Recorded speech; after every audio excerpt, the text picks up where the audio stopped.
Hello YouTube, Shin Tiger Curl here, that dude in the straw hat, bringing you another awesome video. So before I get this started with the meat of what this video is about, a little backstory.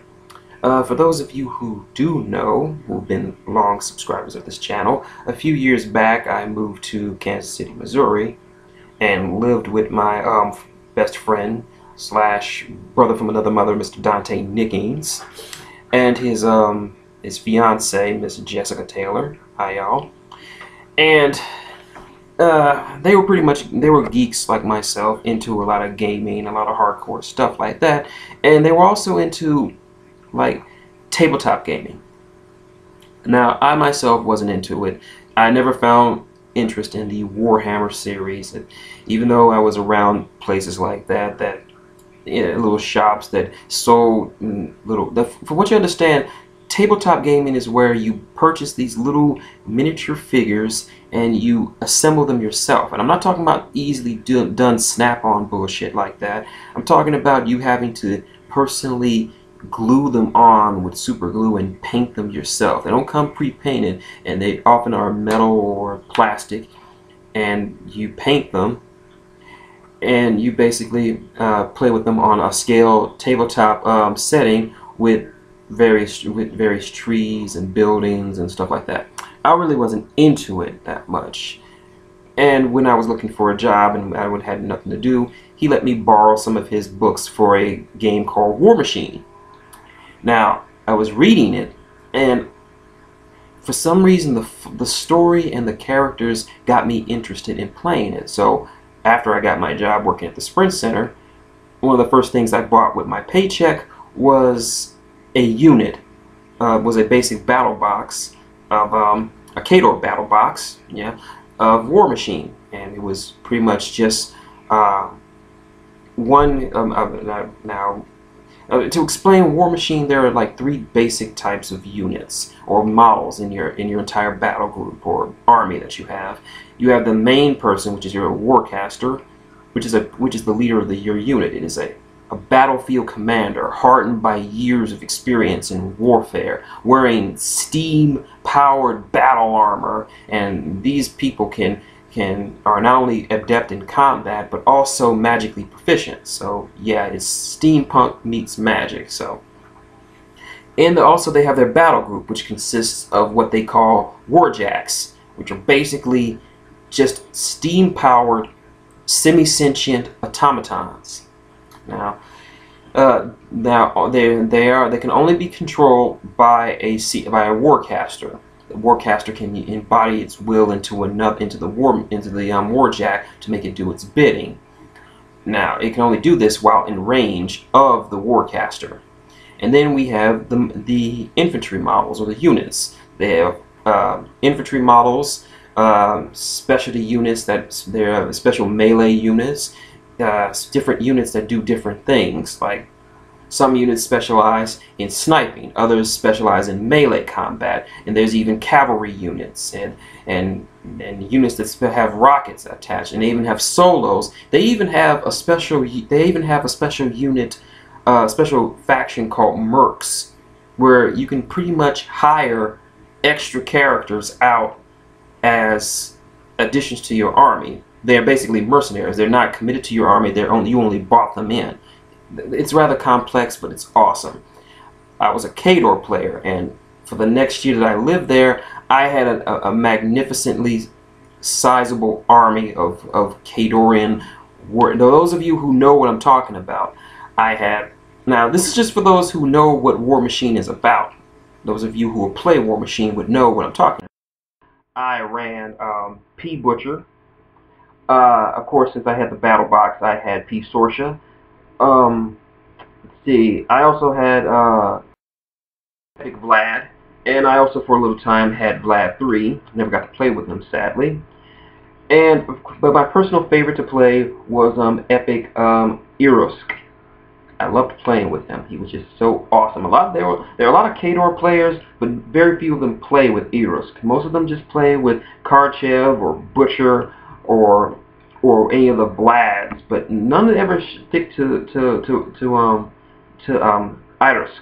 But yeah, I had a full unit of Winter Guard, so would be Winter Guard infantrymen with 2 rocket attachments, Winter Guard mortar crew, Winter Guard rifle corps, Winter Guard Widowmakers with the UA marksmen, which is the Widowmakers were basically just were snipers. I just run them into the woods and I just start sniping people for a long distance. I had I had 2 manhunters, which are basically just these big, burfy beef dudes with 2 battle axes, which just go and kill things with these 2 hatchets. I also had Kovnik Joe, or as I call it, Papa Joe. You can't run a good Khador unit or a Khador Winter Guard without Papa Joe. Papa Joe is, or Coconut Joe. I call him Papa Joe because I like Papa Joe.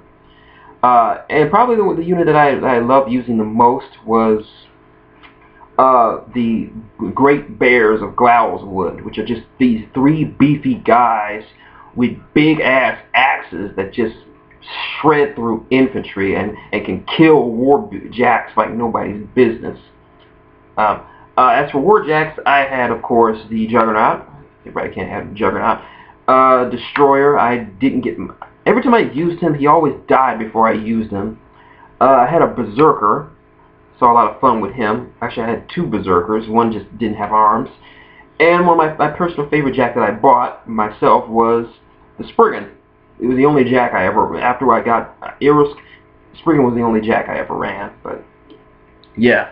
Warmachine has a lot of fluff and history behind it, which is... I became more interested in the fluff than I did in the game. I read all the books back and forth, and I'm fortunate that my friend Don had all the books, so I could read. I read through all of them, reading all the backstory that I could, seeing these characters fleshed out, and seeing the backstory, and seeing how this world evolves. Then, towards the tail end of my stay, they came out with the Iron Kingdoms RPG. The first ever for that book, for that kind, where you could create your own character. I never got to play personally. I had an idea of what I wanted to play, but I didn't stay long enough to play it. And there was some mess that went down between us and another player, so I never had the chance to play the Iron Kingdoms game.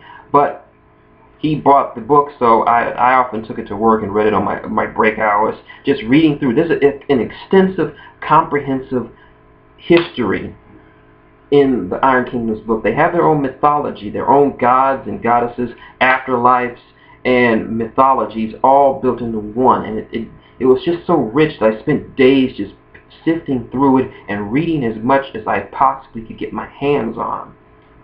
So, of course, I was lucky enough to buy some of the books when I came home, and I still read them from time to time, even though I have to keep them out of sight of my nephews because they will probably tear that shit up. And I haven't been able to buy any of the models myself because, for one, lack of money, and 2, I have nowhere to put it, and I want to keep them out of reach of my nephews, and I really don't have a place to paint them or put them together or what have you. So I wanted to look up more about the lore and the story going on behind it, but no matter where I go on the internet, it's not there. I just can't find one place to go and read this stuff because I love it so much. And other people are having the same problem. They wanted to read the story, but a lot of them can't afford to. So, but this is what this thing's about. I have the books, and I wanted to at least provide a source, not for the entire book, not to give strategies, but lore.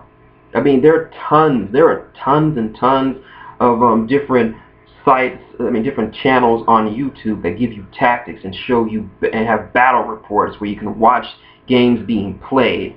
I can't do that. I suck at the game. Sorry to say. But get channels like miniwargaming.com, Wargamer Girl, or Gears and Guts, and various others that you can probably watch, but none that gives you the lore and what you want to learn about these characters.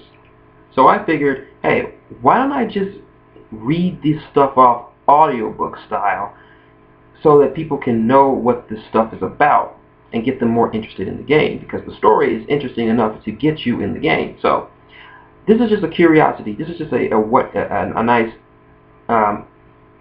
video to ask you, the folks, those of you who are out there who just discovered my channel or thus interested in mini wargaming. Would you like to see me do a read-through of the Iron Kingdom's story?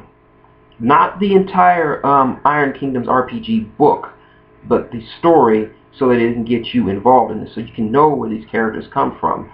And would you like me to do this? I've done an audiobook, something audiobook-esque for my own book, the first chapter of my book, New World. And I take and New World is inspired a lot by the Warmachine Hordes universe. That I like the way they structured their story so much that I wanted to build a world similar to that. It's not a rip-off or nothing like that. You'll know when you read it, but yeah. So anyone out there, if you're watching this, would you like to hear me read this? And if you have any opinions or thoughts on it, would it be okay for me to do this? Now, mind you, I do have the books, but I'm not trying to deter anyone from buying the books themselves. Go out, buy the books if you can, because even they're very expensive. My Khador book cost me a good 30-40 bucks, and the Iron Kingdom's book runs the one I got cost me like $100. It took me a long time to save up for it, but it was worth it. So, but many of them out there can't afford to get these books, so I just want people to get I'm not going to expose any tactics or anything like that. Just reading the story to you so you can read and enjoy it. Because there's not a lot of there's a lot of people asking, where can I find a place where I can read the story or learn the lore or learn how the story works, or where can I read about this and this and this and this? And there's nowhere to do that. And so I want to know, would you be interested in me in hearing about this? Now, if I do this, I will do just the story from the Iron Kingdom's RPG book. I'll just do the story. I won't go any further into character creation or nothing like that, just the story, because the story is interesting. I've reread the story dozens of times, so it wouldn't be a problem for me to read this. So, would you like to see that? So, that's my video. Like what you see? Link, comment, subscribe below. Got any questions, comments, or if you really want to see it, leave them below. I'll get back to you. Leave a good one, and I'll give you a cookie. You want to support the channel? Click on an advertisement or two. It takes a second out of your day. That's all. You ain't even got to watch the entire advertisement. Just click, then just shut it down, and then just go about your day. Or if you want to support directly, tip jar. Go ahead. So, anyway, Shin Tiger Curl, that dude in the straw hat, saying good night. And play like you got a pair.